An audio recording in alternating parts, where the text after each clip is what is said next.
My Annoying Neighbor, Part 5, a Miraculous Ladybug Fanfiction. If you've not heard the previous 4 parts of this story, you can find a link to them in the description box below. If you haven't already, make sure you've subscribed to stay up to date on the latest parts of your favorite fanfiction. Don't forget to hit that like button if you enjoy this video. Adrien sighed and rubbed his forehead, ignoring the texts from his father about losing an accredited designer instead of sealing the deal. As Marinette pointed out, he'd messed up both professionally and personally this time. And for what? A girl? What a fool he was, weak to his will. Dude, just apologize. Adrien didn't have to look up to know his roommate was rolling his eyes. It's not that easy, Nate. That's how it works, you know? Nathaniel continued. It's how you get the girl. The last time I took your suggestion, I crashed a date and got my love interest to hate me. Love? Strong word. Interest. I'm not going to lose myself over someone I've never dated. I don't know, man. You came home with total hard eyes after she complimented your dress. Any argument made would be met with a retort because Nathaniel was right. Adrien was crazy, or perhaps went crazy, for Marinette. I'm going to bed. Hey, maybe pull up some ideas on Pinterest. What? Why? Take it from an artist, Nathaniel said. Pinterest is the best place to find a way to apologize to someone like her. So I can what? Trespass again? It wasn't technically trespassing last time. I'll yell at us in. What's going on between you two anyway? None of your business. Nathaniel reached into the cupboard to grab another jar of Nutella. And good night. Adrien didn't have enough energy left after rolling his eyes to argue, but he did unlock his phone to reinstall the suburban mother's favorite app, Pinterest. 3 hours later, he was sitting on his bed, dinner abandoned beside him, mulling over 3 different boards he pulled together. He talked himself into a formal apology on behalf of the company and fell into the abyss of gift basket ideas for his neighbor/potential colleague. He closed his laptop and sighed, succumbing to the need for sleep while upset he hadn't found what he was looking for. Granted, Adrien wasn't quite sure what it was he wanted, but it wasn't a cut into his sleep schedule with no results. He woke up startled and with an idea, grinning to himself because it might work. He ran to his desk and grabbed a glue stick, some scissors, and note cards while the printer whirled away. As soon as he finished, he tumbled into his shoes and out the door, not bothering to fix his sleep-pressed hair before ramming his finger into the neighbor's doorbell. And then he rang it again. And again. And again. After standing still for a moment, heartbeat pounding in his ears, Adrien heard the lock click from the other side of the door. As the door creaked open, he realized that his timing was off. Way off.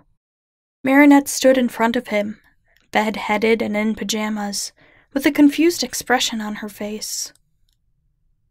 "Why?" she began. I'm here to apologize. At 4 a.m? He froze and stole a glance at the sky.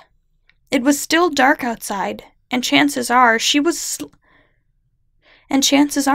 sleeping peacefully before he started making a ruckus.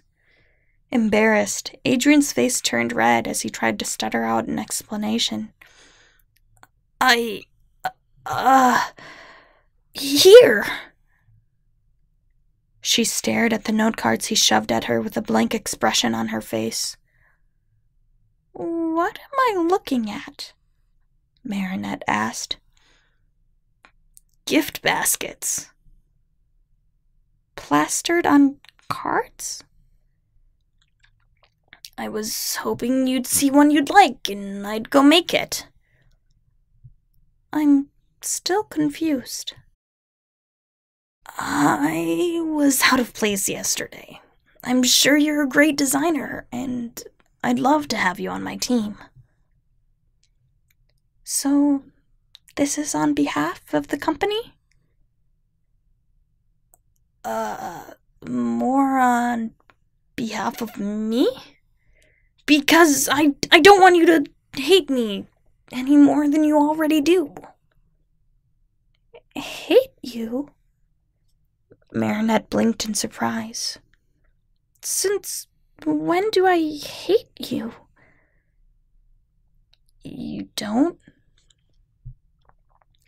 "Of course I don't. You've agitated me, sure, but I don't hate you. I mean..." Alia's head popped out from behind her before Adrien had a chance to answer.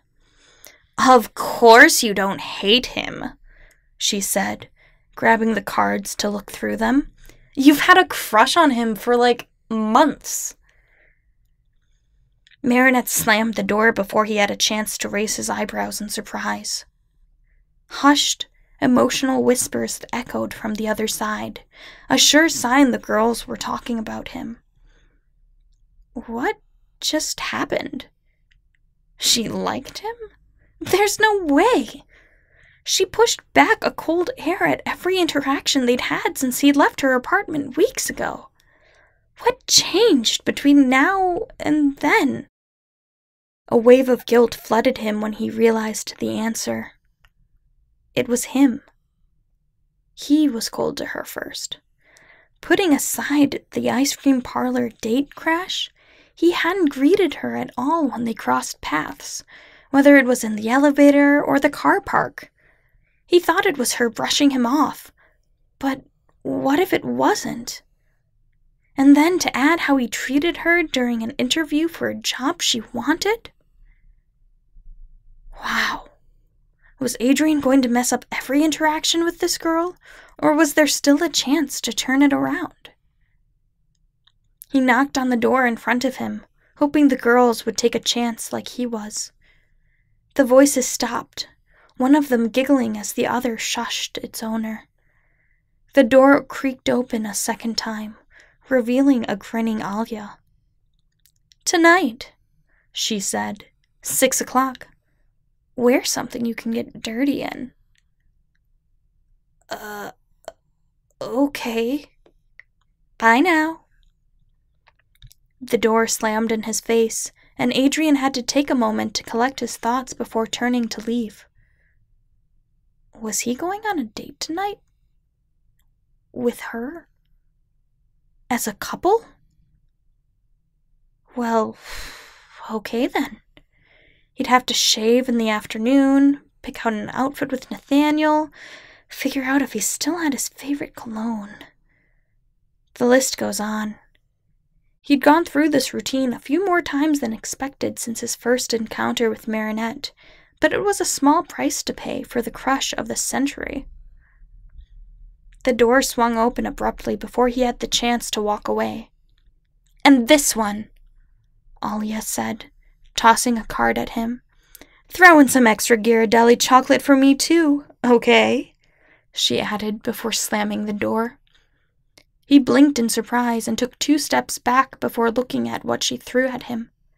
It was one of the gift basket ideas, and something told him Marinette wasn't the one who picked it out.